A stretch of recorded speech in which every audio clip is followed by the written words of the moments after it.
Not the golf course, but I don't golf. It's me again, Jen, and it is now time for my Monday vlog on Wednesday. 500 subscribers. I think I'm at like 97. Yeah, come on, come on, come on. So anyway, my name's Jen, and I am an elder Gen X. I am going to be getting married to a younger Honduran national really soon. This channel is all about me, my life, my adventures, all the ups and downs, and what I think, where I go, what I do, blah, blah, blah. On and on and on, it's me. So if you're new here, I invite you to subscribe, subscribe, subscribe. Please subscribe. Like, subscribe, comment, tell me I'm full of it, whatever. Any interaction helps me out. Okay, if you're old here, come on, guys, get with the program. Okay, get with the program. So, anyway, yeah, it's vlog day on Wednesday, and I actually have some good news. Yay! The paperwork that I have been waiting for forever and ever and ever and trying to get, and that has been the bane of my existence for the last 2.5, 3 months, is on its way. Okay, according to the guy who did the translation and sent it off to get apostille and all that BS. I have the scans. He scanned it, so it's in his possession. He emailed me the scans last evening, and he should be FedExing it overnight today. It was bless this man. He was up well beyond what I would consider regular work hours. The scans came to me after 8 o'clock, and he, of course, FedEx isn't going to pick up after 8 o'clock in the evening, or he couldn't get it off to FedEx that late. But he assured me that it was all ready to go, and all he would need to do would be to drop it off to FedEx, and he'd do that first thing this morning. So I don't know how FedEx actually works. I could see it today. It's possible. I mean, it's only in Tennessee. I don't know. It could show up today, but I'm confident that it will be here by tomorrow. And so I have already booked an Airbnb for an extended time for a month in Tegucigalpa, Honduras. Yes. And I have booked my flights, and that's going to be happening sooner than later. Again, I'm not going to give exact dates or any of that, but on my way to Tegucigalpa to see my honey bunny, the love of my life, which he's such a good man. I can't even tell you. We've both been just like, my Lord, my Lord, my Lord. But he's kept me positive about things, and I get stupid. I get a little insecure sometimes, and like, oh my gosh, you're gonna leave me because I can't get the people. And but no, he's very good. We talk every single day. We video chat. We text throughout the day, and I know he's looking as forward to this as I am. I know he is. Our conversations. I mean, my gosh, if you guys would hear conversations, you'd gag. we're just we're we're bad.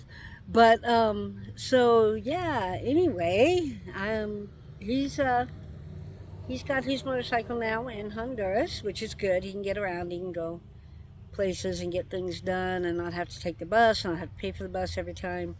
Of course, he has to pay for the motorcycle gas and oil changes and all that. But he's got that. So, but anyway, that's helping. He's been looking for a job. He has been looking for a job, and we have a plan beyond him just working his job.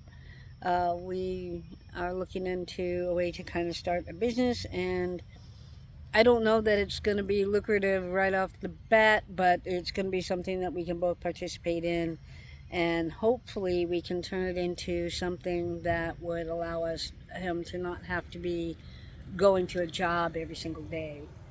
Golf cart's going by. Yeah, golf cart with a cute little poodle. So anyway, hopefully we can get to that point.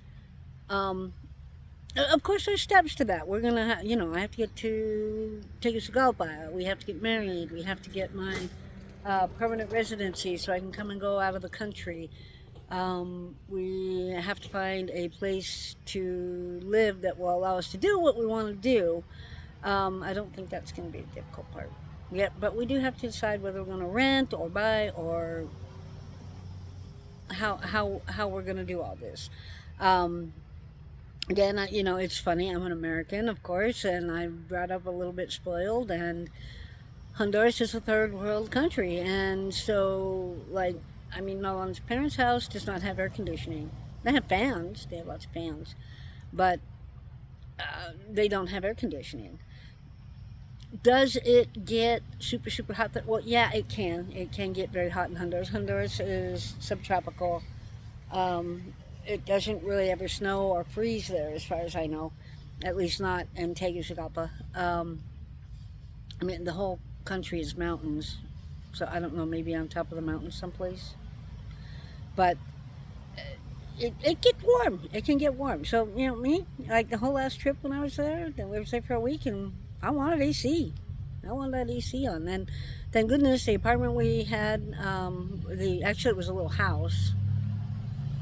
Or maybe it was a, I don't know. I don't know what they consider. I don't know how they consider it between a house and an apartment, to tell you the truth, because a lot of the things that look like how, like some kind of an apartment to me, no one calls a house, and then he calls the buildings that are like high risey and the apartments, and I don't know the places that it's confusing.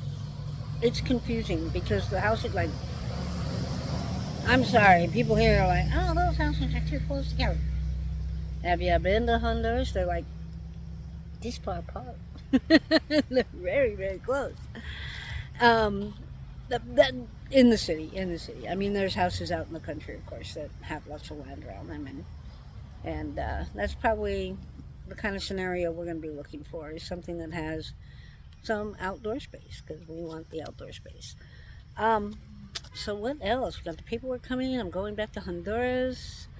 I am selling stuff off slowly but surely. I still haven't like gotten the house on the market, and I should. I need to get moving on this. The I don't know. Part of it is my neighborhood, and right now the interest rates are so high, and people are putting their houses on the market in my neighborhood, and they're sitting there. They're not moving. They're not doing anything, and I have a sneaking suspicion, and just earmark this. Let's see how accurate I am. I have a sneaking suspicion that as we move into the summertime, um, that Joe Biden is going to get desperate for reelection, or the Democrats are going to get desperate to get things reelected, and they're going to manipulate the Fed, and the interest rates are going to drop, and they're going to take credit for it. They're going to be like, oh, we did this wonderful thing, and try to keep the Democrats in power that way. If they do that, that would benefit me because if interest rates drop, then people will be more inclined to buy homes. So that would be a good thing. Um, but what a sneaky thing to do. I guess. I don't know. I don't even really care at this point. I'm getting to the point where all the politics is just it just pisses me off that people are so ugly. They're so ugly. Oh my god. Like whatever. Um, but anyway, that's my sneaking suspicion is that the interest rates are going to drop as we get further into the summer, and hopefully that will do good. And I sort of want to pop my house into the market when the rates are lower and when people are actually and looking to actually buy, not just daydreaming. Um, yeah. So anyway, just kind of earmark that, and let's see how accurate my prediction is. A lot of times my predictions are spot on. Sometimes I'm way out in left field. At least I can admit it when I'm wrong.